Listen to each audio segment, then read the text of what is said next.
Si hay una cosa que se suele decir sobre los dioses griegos es que son muy humanos. Tienen rabia, amor, tristeza y humor. Y esto es justo lo que hace que la mitología sea tan interesante. Pero dentro de todo esto hay una excepción, que rompe con esta norma por completo, tanto que hay esta costumbre de decir que es poco más que la personificación del fuego del hogar, Hestia. En un panteón lleno de dioses humanos, ella es la única a la que apenas se la distingue de un objeto. Y de forma más o menos relacionada con esto, es la única de las grandes diosas griegas que no plantea problemas por el hecho de ser una diosa femenina. No corre por los bosques, trama derrocar a su marido, es una gran guerrera o le es infiel a su marido de forma repetida. Es callada y se queda inmóvil en su casa, lo que se supone que sería el ideal de una mujer en la antigua Grecia. Más o menos volveré para meterme con esta idea. Pero todo esto ha hecho que Hestia tenga un cuerpo mitológico más bien escaso, con básicamente un mito, que aparece en el himno homérico a Afrodita. Aquí, Apolo y Poseidón intentaron cortejarla, pero ella se negó y juró sobre la cabeza de Zeus permanecer virgen para siempre. En vez de unas bodas, Zeus le concedió el privilegio de quedarse en el centro del hogar, recibiendo la grasa de las ofrendas. Supongo que también podríamos contar entre su mitología el hecho de que se la suele considerar la primera en nacer entre los hijos de Cronos, y por tanto la última en ser vomitada, lo que la hace a la vez la primogénita y la Benjamín de la familia de los olímpicos. Hay un tercer mito que se suele citar, y con suele citar quiero decir que están en la canción de Destripando la Historia. La mayoría de los estudios sobre Hestia no suelen hablar de él, y es ese en el que tras una fiesta, cuando estaba dormida, el rebuznar de un burro le advirtió de que otro dios estaba intentando aprovecharse de ella. Y la razón por la que este mito se suele ignorar es porque no es realmente un mito de Hestia, sino un mito de Vesta, la diosa romana que se equiparaba con Hestia, pero no eran la misma y se considera que se tienen que estudiar como diosas separadas. Así que vamos a concentrarnos en la Hestia griega, y antes de meternos en ese mito que he mencionado, vamos a hablar de dónde ha salido esa diosa, aunque primero un detallito. Hestia era la diosa del hogar, y esto puede ser un poco confuso, porque creo que cuando hoy decimos hogar, pensamos en casa, lo que no es del todo incorrecto, está relacionado. Pero el hogar con el que estaba relacionada Hestia no era tanto la casa como la hoguera, que era considerada como el centro de la casa, y que acabaron considerándose como sinónimos. Es por lo que las palabras hogar y hoguera están relacionadas. Pero en principio, Hestia es la diosa de la hoguera de la casa, no de la casa en sí. Y tengo que hacer énfasis en esta distinción, porque Hestia es considerada una diosa del fuego, y en eso es en lo que se van a basar todas sus explicaciones. Empezando por de lo que se supone que estamos hablando ahora, ¿de dónde ha salido? No parece que haya nadie que discuta que Hestia estaría de alguna forma relacionada con la divinidad indoeuropea del fuego, Ignis.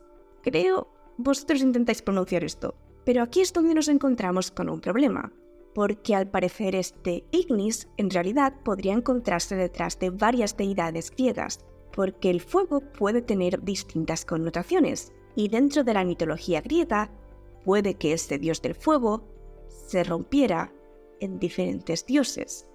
En general, en los textos griegos, el fuego no suele pertenecer a Hestia, sino a Hefesto, y después están Hermes y Prometeo, que representarían a aquellos dioses de la obtención del fuego, ya que Prometeo es famoso por robar el fuego, mientras que una de las cosas que hace Hermes de bebé es encender un fuego. El fuego con el que se ha asociado a Hestia sería un fuego distinto a esos. No es solo el fuego en sí, que sería para Hefesto, ni el fuego al que se le da un uso práctico, esos serían Prometeo y Hermes, sino el fuego más en el sentido sagrado, como herramienta que podía conectar a lo humano con lo divino, porque era el fuego que se usaba en los sacrificios y ardía en los templos. Pero sí hay un elemento que probablemente viene de la tradición indoeuropea, y es que Hestia era llamada como testigo de los juramentos. Al mismo tiempo, algo que tenemos que tener en cuenta con todo lo que voy a decir sobre Hestia es que es muy difícil distinguir cuando en griego se escribe Hestia para hablar de la diosa y cuando se usa esta palabra simplemente para hablar de la hoguera o hogar, porque las líneas entre esos dos conceptos no están siempre bien dibujadas. Pero a pesar de esto, aquí es donde voy a empezar a romper esa imagen que os he dado al principio de la diosa casera, calladita y privada. Porque los juramentos no eran algo precisamente privado, sino que eran algo muy público. pero volveremos a esto en un momento. Antes voy a continuar un momento con esa idea de la divinidad del fuego, porque de la misma raíz indoeuropea aparece el dios védico Agni. Y Agni es curioso, porque a pesar de tener el epíteto de doméstico, es también el mensajero divino de los dioses. No he mencionado que Hermes era uno de los dioses que puede que tuvieran influencia del dios del fuego indoeuropeo por nada. El trabajo más famoso sobre Hestia, y sobre el que se basan todas las interpretaciones modernas, la estudia como parte de una pareja divina, una pareja compuesta por Hestia y por Hermes. No sé si esto cuenta como mitología, pero en los textos sí que se considera que Hestia y Hermes eran amigos, y en la iconografía era más o menos normal que esto los representara juntos. La razón por la que se los juntaría es porque representarían a una especie de pareja de opuestos. Hermes era la mitad masculina y móvil, el mensajero que recorre los caminos y se encuentra en los lugares públicos. Hestia sería la mitad femenina e inmóvil, la dama que permanece en casa y guarda la estabilidad de la familia. Pero romper esto entre lo femenino y lo masculino puede que no sea tan útil como podría parecer. Al principio os he dicho que Hestia era la única de las diosas que no planteaba problemas, porque es la que mejor encaja con el estereotipo de la mujer callada y quietecita. Y eso ha hecho que se haya querido entenderla desde el ángulo de la posición que tendrían las mujeres en la antigüedad. Y con esto hay varios problemas, empezando por el hecho de que, aunque durante un tiempo sí que se creyó que las mujeres griegas estarían confinadas a la casa, últimamente hay estudios que contradicen esto, y dicen que saldrían más de lo que pensábamos. Después está el hecho de que, especialmente en la idea de la casa, podríamos considerar que las mujeres eran más móviles que los hombres. Las mujeres eran las que abandonaban su casa familiar para ir a vivir con su marido, mientras que los hombres eran los que permanecían inmóviles en su casa. Hestia solo permanece inmóvil porque jura no casarse. Así que, aunque pueda parecerlo a primera vista, hay mucho en Hestia que no encaja en el estereotipo femenino, empezando por una cosa que, de nuevo, he visto que se le asigna a Hestia, pero que realmente no estaría asociada con ella: la cocina. He dicho que era una diosa del fuego del hogar. El fuego se usa para cocinar, y además cocinar es una de esas actividades no solo hogareñas, sino relacionadas con las mujeres. Pero os vuelvo a referir a eso de que el fuego tenía diferentes connotaciones, y el fuego de Hestia era el fuego del hogar, no el fuego de la cocina. A ver, en un principio el fuego del hogar se habría usado para cocinar, pero con el tiempo este se convirtió en un fuego sagrado, separado del fuego de la cocina, y se consideraría extraño usarlo para cocinar. Cocinar además tiene connotaciones de transformación que irían en contra de la base inmóvil de Hestia, por lo que realmente no era una diosa de la cocina. Esta función sería para Hermes, que al parecer aún no tenía bastantes trabajos. Y puede sonar raro decir que la diosa del hogar no era precisamente hogareña, pero para entender esto tenemos que volver a mirar a esto del hogar. Los hogares empiezan a aparecer cuando los grupos humanos pasan de nómadas a sedentarios. Los hogares empezarían a relacionarse con los grupos familiares, y por el tiempo, ciertos grupos familiares empiezan a ser más importantes y poderosos que otros grupos familiares. Se cree que Hestia, si es que existía en época micénica, estaría relacionada con los hogares que se encontraban en el megarón de los palacios. No voy a darle muchas vueltas a esto, porque la función de los palacios micénicos es algo que está un poco debatido sobre si serían una especie de centros comunitarios redistributivos o si serían residencias reales más tradicionales, pero para la Hestia clásica, que es de la que estamos hablando en este vídeo, con el surgimiento de las polis, ese hogar que estaba en el megaron se transforma en el koine Hestia, el hogar común que se encontraba en el ágora. El hogar que antes habría pertenecido a un rey o a la familia del líder de la comunidad pasa a ser el hogar de la comunidad y por tanto pasa del ámbito privado al ámbito público. Hestia seguiría teniendo algunas funciones en el culto doméstico, pero en general los cultos domésticos son bastante especializados y, por su naturaleza, bastante concretos para cada una de las distintas familias. El culto más popular y extendido de Hestia no sería el que la conectaba con el mundo privado, sino con la polis y el mundo cívico. Las casas griegas no solían tener hogueras permanentes circulares. Esa función acabó siendo sustituida por la hoguera de la ciudad. Hestia era una diosa presente en los espacios públicos y asociada con la fuerza de la ciudad.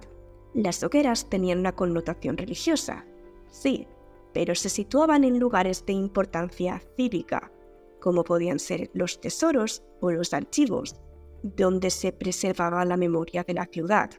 Verla en sueños significaba algún tipo de mensaje sobre el consejo o el tesoro de la ciudad, y para los reyes y gobernantes era una seña de poder y fuerza. Y esto rompe con la idea de que Hestia era una diosa oculta en el hogar, porque era básicamente lo contrario, la diosa visible que se encontraba en el centro de todas las ciudades.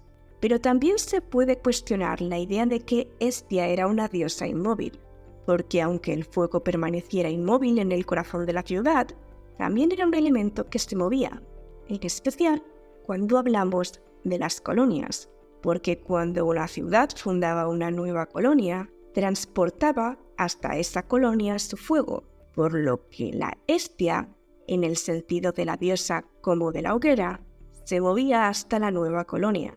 Con todo esto en mente, vamos a volver a este único mito que tiene, porque hay algunas cosas curiosas, empezando por esos dos dioses que piden su mano, Poseidón y Apolo, porque aunque no haya una conexión clara entre estos dos a primera vista, una teoría supone que la razón por la que son ellos dos los que intentan casarse con Hestia es porque son dioses relacionados con los cimientos y la construcción de las ciudades. El mito más fácil donde ver esto es que son los dos dioses que construyen las murallas de Troya. Por tanto, Hestia y sus pretendientes representarían dos aspectos de la ciudad, aquellos que la construyen y la protegen, es decir, magistrados y oficiales públicos, y el espíritu de la ciudad en sí. Los magistrados tenían el deber de proteger esa ciudad, representada en su hoguera, es decir, su Hestia, pero nunca podían poseerla, de ahí que Hestia nunca tome marido. Ningún hombre puede poseer la ciudad de forma completa y exclusiva. Este aspecto de Hestia como una especie de manifestación del poder encaja con el otro aspecto de la historia, ser la más joven y la más mayor, porque esto es un paralelismo con Zeus. Y aquí ya no estamos hablando de la Hestia al nivel de la ciudad, sino Hestia al nivel del universo. Aparte de Hermes, hay otro elemento con el que se representa a Hestia, el ónfalos, que es considerado como el centro del universo. En la mitología, es también la piedra que Rea entrega a Cronos para que se la coma en lugar de Zeus, y por tanto, la primera cosa que vomita, acto que convierte a Zeus en el primogénito. Así, Zeus es también el más joven y el más mayor, y lo importante del ónfalos es que era considerado como el centro del universo, y el privilegio que Zeus concede a Hestia es precisamente sentarse en el centro de la hoguera. Hestia es el elemento de estabilidad en el gobierno de Zeus, el orden en el universo y en la vida de la ciudad. Y con esto volveríamos a esa conexión con Hermes. Hestia es el centro del espacio, mientras que Hermes son las fronteras. Hestia es una diosa con prácticamente ninguna personalidad, y eso hace que sea un poco difícil de interpretar, en especial cuando forma parte de una cultura en la que la mayoría de los dioses tienen personalidades bastante marcadas. Eso hace que todas las interpretaciones que podamos dar desde el presente sean bastante simbólicas, intentando sacar la máxima información que podamos con los pocos elementos que conocemos, que era una diosa asociada con el fuego, que era femenina y que era una virgen. Y a partir de ahí se construyen las teorías basándose en lo que creemos saber sobre la cultura griega y el lugar en el que mejor encajaría esta diosa. Ahora mismo parece que estamos con que era una diosa cítica, representante del poder y que controla las fuerzas que giran a su alrededor. En la Tierra representaba el poder de los distintos gobernantes y en el Olimpo el poder inamovible de Zeus.